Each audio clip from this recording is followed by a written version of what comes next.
My name is Jeanine. I was born in Cameroon, or in Central Africa, in 1970. So I came from a family of 7 kids, and I'm almost the last one. I decided to move to Calgary with my son because the relationship with my ex-husband was not quite good. Every night it was noisy. You hear people talking about fighting the whole night, and we couldn't sleep. As a single mom with a teenager, a boy, it was very scary. We called police. It takes time because we spend most of our night awake. Scary, and we can't sleep, and early in the morning I have to work. And I asked them to move me out because my son was very scared. It was a very bad time for me. I was so happy to have a place bed, and then suddenly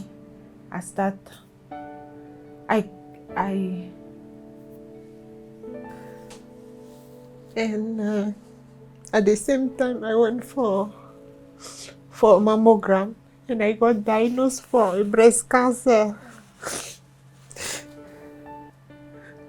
First of all, I went for mammogram. They called me back to go for a biopsy. They did the biopsy. That was the time I have to move in this apartment. It was very painful, and I have nobody in the city, just my son and I. I couldn't move anything, but I called some people. They helped me move.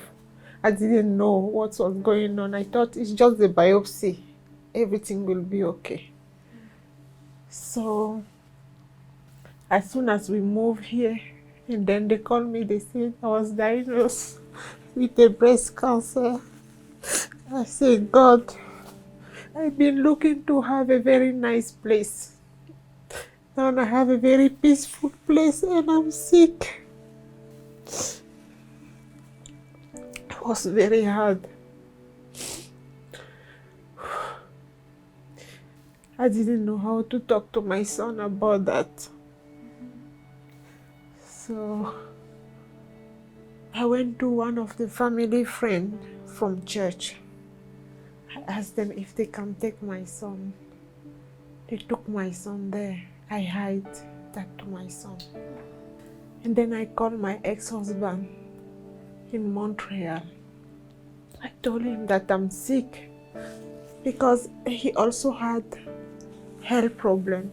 When I told him that I got diagnosed with breast cancer, he fell down. He said that it's not possible. He said, Jeanine, you are the one who look after our son. I cannot do anything. If you are also sick, how are we gonna do? I told him God will help. I told him that God will help. He started talking to me. He said, be strong, you will be okay. He called me every time. But I think he was very affected by that. So I went for the first surgery. I came back. And then I went for follow-up. There's a result in positive. I called him. I said, they said the result is positive. So I'm still sick. She said, Jeanine, I don't know what to tell you. Be strong, you will be okay. Just for Jesus. I said, no, everything will be okay. I think he didn't get it. He was disappointed. He didn't know what to do. He told me, if you're sick, I cannot help Jason. What are we gonna do? I say, I'm gonna be okay. And then I had an appointment that was to see my surgeon. And that was August 10. So I went to see my surgeon. in August 10, as soon as I saw her, and she said, we're gonna make another surgery, we're gonna do another surgery.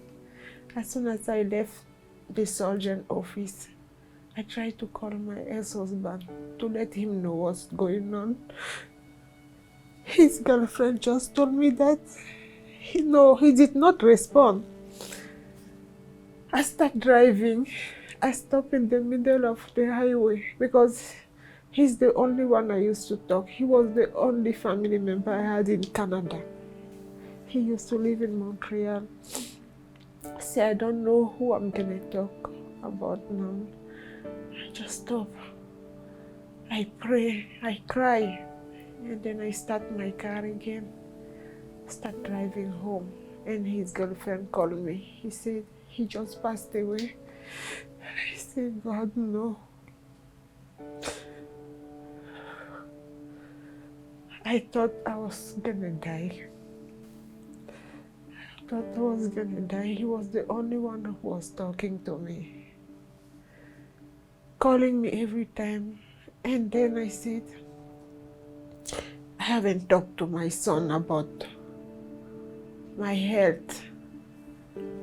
Nan, how am I gonna talk to him about my health and his dad death?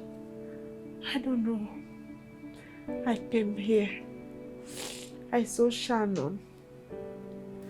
I was thinking in my mind, I don't know who to talk to. I don't know what to do. And then I said, Shannon is very nice. She always listens to me, to everybody. Let me talk to her. When I spoke to her, I was crying and she cried with me. She held my hand. That was very helpful. I will never forget about that. She held my hand. She listened to me. And she said, if you have any problem, just come and talk to us. I said, thank you. I came home. I couldn't sleep. I was praying days and nights, days and nights, days and nights. Every time I want to talk, I go down and talk to Shannon. And I felt good after talking to her. I start feeling guilty because I said, my ex-husband, I think, he passed away because he knew I was sick. I shouldn't tell him. And then I start thinking how I'm gonna tell my son. How I'm going to tell him, how I'm going to do. And I'm sick. I have no money. I have nobody. I have my son. I was depressed. I start feeling like, do I need to run away? Do I need to kill myself? Do I need to do what? I don't want to see my son because he doesn't deserve all that. I went back for my surgeon. I went back for appointment with my surgeon. And till September, I didn't tell my son what happened. I was still thinking how to talk to him. So I went back for my appointment, and then they told me that the result is finally. No, they did the max, they told me. They removed the whole breast. So I was still with my son here. I didn't tell him. So I went back on my appointment September 4th. And then they said the result came negative. But they said, you're not gonna take any treatment, but we have to watch it because it can come back at any time. So I came back. And then I called my son. I told him. He was very devastated. He felt bad. He said, Mommy, why didn't you tell me? Are you gonna die? I said, no, I'm not gonna die. I'm not gonna die. So we start talking, but he was very, very scared. Till now, every time, because I think he's gonna lose me as all. But I scared, trying to make sure, to try to assure him that I'm good, I'm okay. Because he's 15, he knows about all kind of things. So, and sometimes he tell me, Mommy, we don't need to make noise, because if they kick us out of here, we're gonna be homeless, or we're gonna be. I said, no, we don't make any noise. Every time he asks me, oh, did you pay your rent? Are we okay? Because I don't want us to be out of this place. I said, no, Jason, I'll try my best to work hard, and we're gonna be here, and we don't make any trouble, so we good. So I really, really, really appreciate this place, because I cannot imagine being sick when I was still living in that place. At least I was here, very peaceful, very quiet, and very nice people, you know, very supportive, very supportive. That's why I never stop saying thank you to everybody, to all the staff members here, by helping one of us, like me.